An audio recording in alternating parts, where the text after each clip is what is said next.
नमस्कार मंडळी, मी हे ऑलराऊंडर आकाश जाधव. आपण आलेलो आहोत आपल्या सर्वांचे आवडते माजी नगरसेवक वसंतात्या मोरे यांच्याकडे आलेलो आहोत आणि सोशल मीडियावर ज्यांनी आजपर्यंत धुमाकूळ घातलेला आहे आणि सामान्य जनतेचे ज्या काही समस्या असतील, पुण्यातले लोक असत्या, बाहेरून मराठवाड्यातले लोक आलेले असू द्या, त्यांच्या प्रत्येक अडचणीला झोमॅटो बॉय पासून सगळ्या मोठ्या लोकांपर्यंत सगळ्यांच्या अडचण जर पडली तर कुणाची आठवण येते? वसंतात्या मोरे जनसेवक त्यांच्याकडे आलेलो आहोत. वसंतात्या मोरे आता येणाऱ्या काळात महानगरपालिकेचे इलेक्शन झालेलं आहे.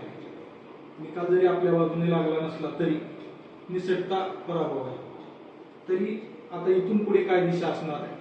माझा पराभव झालेला नाही, माझा पराभव केला गेला आहे आणि तो मी येणाऱ्या काही महिन्यामध्ये सिद्ध करून टाकतो. जे लोक निवडून आले ते कशा चुकीच्या पद्धतीने निवडून आले मला वाटते की जास्त नाही, पण माझा स्वतःवरती पण विश्वास आहे की 6 महिन्यामध्ये